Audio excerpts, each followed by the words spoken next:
लम्हा लम्हा दूरी यूं पिघलती है, जाने किस आग में ये शबनम जलती है. रेडिओवर सोनलचं आवडतं गाणं वाजत होतं. नकळत तिचं मन भूतकाळात गेलं. तिला अर्जुन आठवला. अर्जुन, तिचा कलिग, त्यापेक्षा जवळचा मित्र. ग्रॅज्युएट झाल्यावर एका कंपनीत सोनल ट्रेनी म्हणून लागली. तिथंच अर्जुन भेटला. नुकताच परमनंट झालेला, साधारण तिच्याच वयाचा. दोघांचं खूप जमायचं. लंच ब्रेकमध्ये एकत्र टिफिन खाणं, गप्पा, एकमेकांना कामात मदत करणं. खूप छान दिवस होते ते. तो दक्षिण भारतीय असल्यानं इंग्लिश आणि तमिळशिवाय कुठल्याही भाषेत त्याला संवाद जमत नसे. बाकी कलिग्स मराठी किंवा हिंदी बोलत. सोनलचे पप्पा आर्मीत असल्यामुळं ती भारतभर वेगवेगळ्या ठिकाणी राहिली होती. तिचे पप्पा रिटायर झाल्यावर मात्र त्यांचं कुटुंब मुंबईत स्थायिक झालं. त्यामुळं तिला बऱ्याच भारतीय भाषा थोड्याफार समजत. अर्जुनसोबत तिचा संवाद इंग्लिशमधून व्हायचा. कधीतरी त्यानं अनावधानानं तमिळमध्ये बोललेलं एखादं वाक्य ऐकून सोनलला गंमत वाटायची. मग ती तिला जेवढं जमतंय, समजलंय तेवढं इंग्लिशमध्ये ऐकवून इज इट राईट असं विचारायची. त्यावर दोघेही खूप हसायचे. लम्हा लम्हा दूरी हे त्यावेळेस लोकप्रिय झालेलं तिचं आवडतं गाणं. तिनं त्याला ऐकवलं होतं. त्याला अर्थ समजावा म्हणून त्या गाण्याचा इंग्लिशमध्ये अनुवाद देखील केला होता. कधीतरी अर्जुनशी बोलताना त्याच्या डोळ्यात तिच्याबद्दलचं प्रेम तिला जाणवायचं. पण त्या दृष्टीनं तिनं कधी विचार केला नाही. त्यानंही कधी तिला तसं सांगितलं नाही. मित्र म्हणून मात्र तो तिला खूप आवडायचा. सोनलचं अजयसोबत लग्न ठरलं आणि त्याच महिन्यात अर्जुनची कंपनीच्या दुबईतील ब्रँचमध्ये प्रमोशनवर बदली झाली. खूप आग्रह करूनही तो तिच्या लग्नाला येऊ शकला नाही. अजयसोबत लग्न करून ती पुण्यात आली. पोलीस ऑफिसर असलेल्या अजयच्या रुक्ष, संतापी स्वभावामुळं, अहंकारी वृत्तीमुळं ती आतल्या आत मिटत गेली, पुरती कोमेजून गेली. अजय घरात असेल तेव्हा छोट्या छोट्या गोष्टींवरून चिडणं, आरडाओरडा, आदळआपट, शिवीगाळ, क्वचित तिच्यावर हात उचलणं, याशिवाय तिच्या वाट्याला काही येत नसे. एकांतात असताना देखील तो तिला अक्षरशः ओरबाडून काढायचा. असा जबरदस्तीचा एकतर्फी शृंगार तिला अगदी नकोसा व्हायचा. सोनल तिच्या संसारात अजिबात सुखी नव्हती. पण सांगणार कोणाला?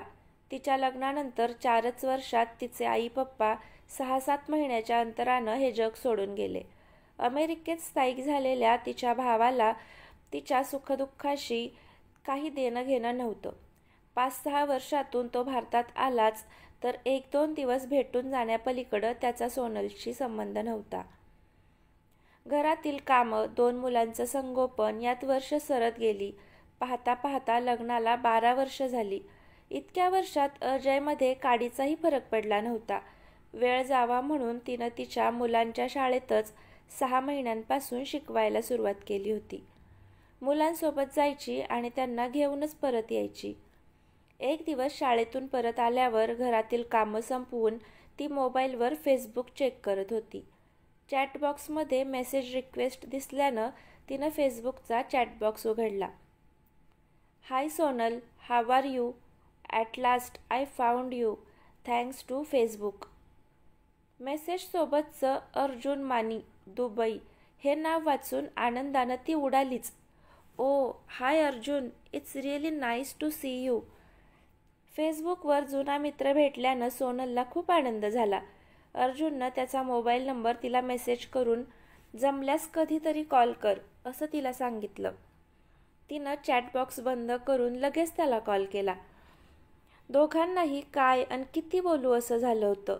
अर्जुननं तिला तिच्या नवऱ्या आणि मुलांबद्दल विचारलं. नवऱ्याचा विषय टाळून तिच्या मुलांबद्दल सोनल भरभरून बोलत होती.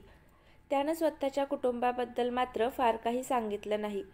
त्याऐवजी तो त्याची कंपनी, काम याबाबत बोलत राहिला. 1-2-3 दिवसात एकदा तरी अर्जुनशी बोलल्यावर सोनलला बरं वाटायचं. अजयच्या संशयी स्वभावामुळं तो घरी नसताना ती अर्जुनसोबत फोनवर बोलायची.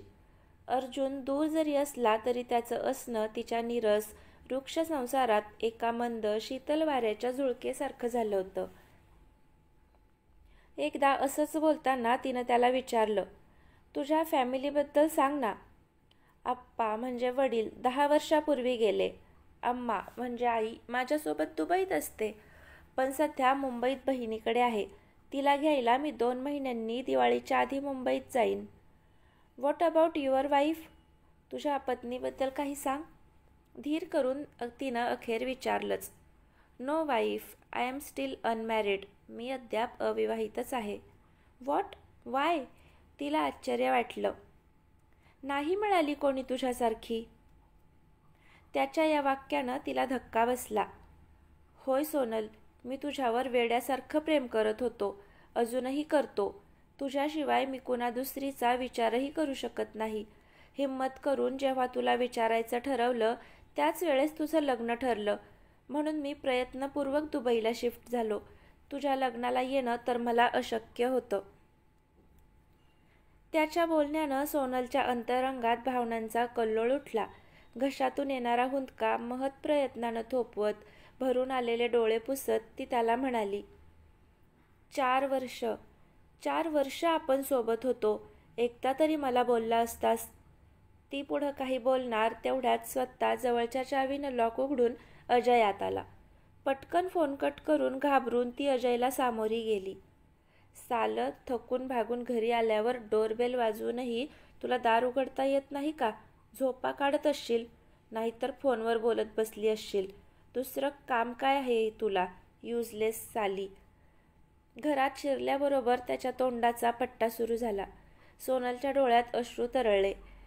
एक सुस्कारा टाकून ती किचनमध्ये त्याच्या चहा खाण्याची तयारी करायला गेली.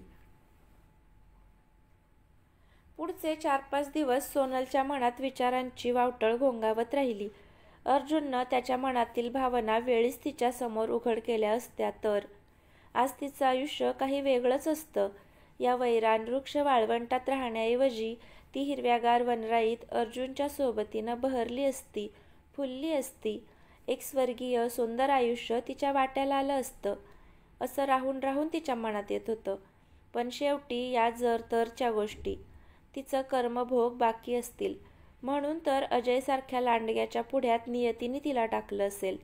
विचार करून तिचं डोकं दुखायला लागलं. या 4-5 दिवसात तिनं अर्जुनला कॉल करणं टाळलं. आता तिला स्वतःचीच खात्री देता येत नव्हती. विचार करून शिनल्यामुळं दुपारी तिचा डोळा लागला. मोबाईलच्या रिंगनं ती जागी झाली. अर्जुनचा फोन होता. तिनं फोन रिसीव्ह करून कानाला लावला. Hello Sonal, are you okay? रागावली आहेस का माझ्यावर? नाही रे, मी ठीक आहे. तुझ्यावर का रागावू? एक विचारू, खरं सांगशील? विचार ना. तू खुश आहेस ना? हो तर मला काय झालंय? मला कळतंय, तू खूप दुखावलेली आहेस. मला सांगून तुझं मन हलकं होईल. दुःखानं भरून गेलेल्या तिच्या मनाला आज अर्जुनच्या सहानुभूतीनं ओथंबलेल्या शब्दांमुळं पाझर फुटला. मनाचा बांध फुटून दुःख धोधो वाहू लागलं. फोनवर ऐकायला येणाऱ्या तिच्या हुंदक्यांनी तो अस्वस्थ झाला. हजारो मैलाचं अंतर क्षणात पार करून तिच्यापर्यंत पोहोचावं आणि तिला जवळ घेऊन तिचं सांत्वन करावं, अशी उर्मी त्याच्या मनात दाटून आली.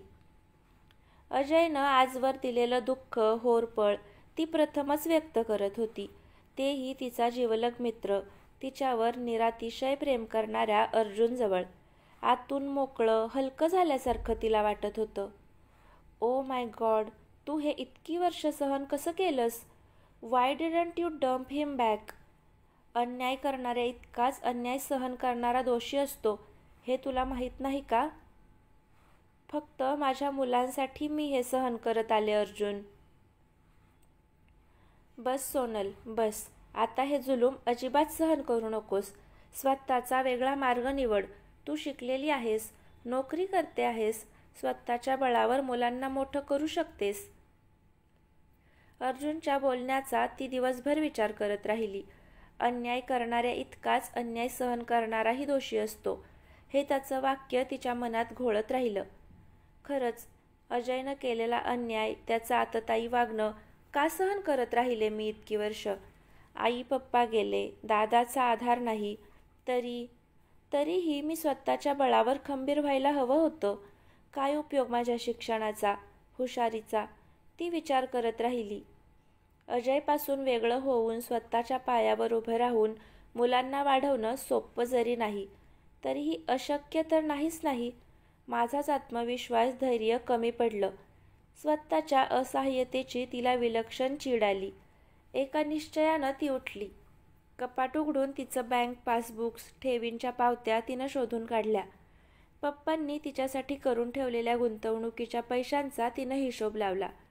सगळे मिळून 20-22 लाख तिच्या नावावर होते. आई पप्पा गेल्यानंतर त्यांचा फ्लॅट दादानं त्याच्या मेहुण्याला तात्पुरता राहण्यासाठी दिला होता. तिनं तिच्या दादाला फोन लावला.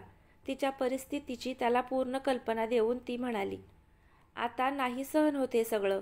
अजयसोबत राहणं यापुढे मला शक्य नाही. मी मुलांसोबत मुंबईत शिफ्ट व्हायचा विचार करतेय. आम्हाला राहण्यासाठी आई पप्पांचा फ्लॅट हवा आहे. सोनू, इतकी वर्ष तू माझ्यापासून हे सगळं का लपवून ठेवलंस? आई पप्पा असताना सुद्धा कधी त्यांना का बोलली नाहीस? अगं, आम्ही इतके परके झालोत का तुला? तसं नाही रे दादा, तुला उगाच का त्रास द्यायचा असं वाटतं मला. उगाच? आणि त्रास काय त्यात? मी लगेच तुझ्यासाठी फ्लॅट रिकामा करून घेतो. तू काही काळजी करू नकोस. आणि कधीही काही लागलं तर मला सांगायचं. मी तुझ्या संपर्कात राहीन. जमल्यास 1-2 महिन्यात येईन मुंबईत. माझ्यासाठी लगेच धावपळ करू नकोस. मला काही मदत लागली तर मी नक्की सांगेन. असं बोलून तिनं फोन बंद केला. दादाच्या बोलण्याचं तिला आश्चर्य वाटलं. लहान बहीण त्रासात आहे हे समजल्यानं त्याच्यातला मोठा भाऊ जागा झाला होता. ती आता एकटी नाही. तिचा दादा, अर्जुन दोघंही दुरून का असेना तिच्यासोबत होते हे जाणवून सोनलला केवढा तरी धीर आला.